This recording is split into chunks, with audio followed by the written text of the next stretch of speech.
भगवान की जय।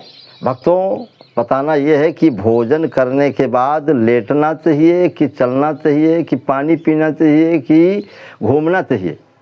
ये खास चीज़ें कुछ आपके बीच में हम बता रहे हैं। और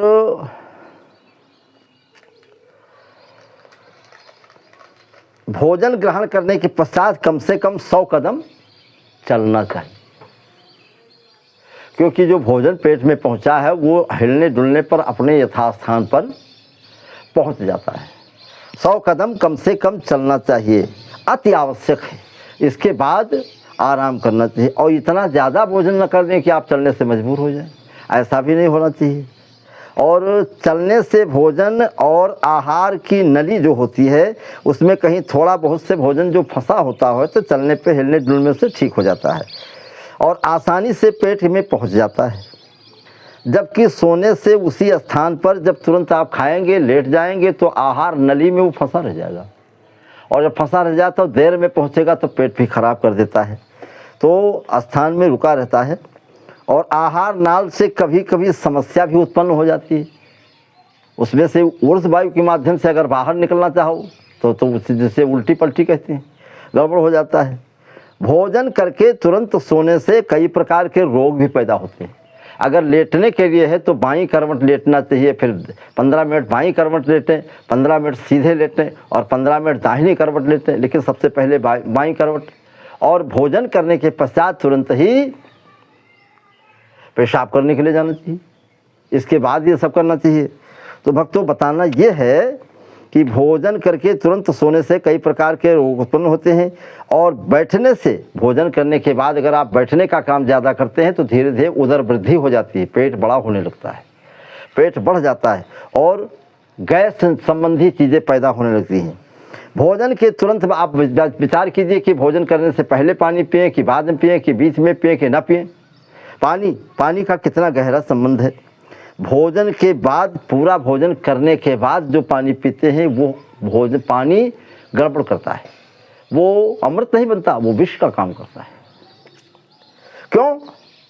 क्या इसका कोई वैज्ञानिक प्रयोजन भी है? ऐसा करने से वैज्ञानिक कुछ बताते हैं कारण है। हाँ, भोजन करने के पश्चात शरीर में एक प्रकार की उष्णता यानी गर्मी का अनुभव करते हैं, गर्मी पैदा होती है भोजन के बाद।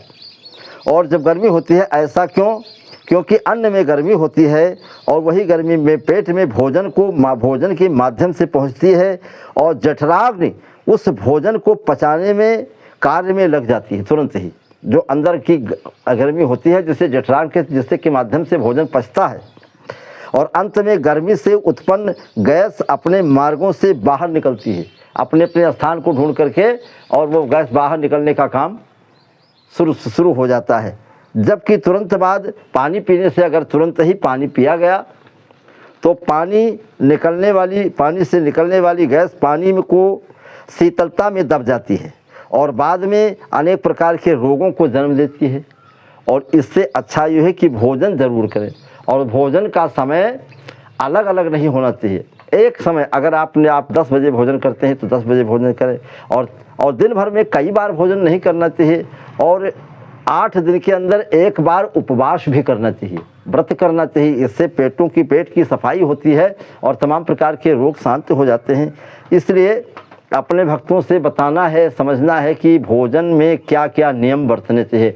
और भोजन चारपाई पर बैठकर नहीं करना चाहिए, खड़े खड़े भोजन नहीं करना चाहिए, और हाथ पांव धो करके और चौके में आराम से आसन लगा करके बैठें और बड़े प्रेम के साथ भगवत अर्पण करके मोहि निवेदित भोजन कर रही मम प्रसाद पट भूषण रही, इस प्रकार से भोजन करें, भगवान को अर्पण करें। और इसके बाद अन्न से प्रार्थना का, अन्न देवता के मंत्र को पढ़ें और अन्न से प्रार्थना के हे प्रभु, तुम्हारे माध्यम से हमारा जीवन चल रहा है, क्योंकि कलयुगे अन्नमयी प्राण, कलयुग में अन्न में ही प्राण बसते।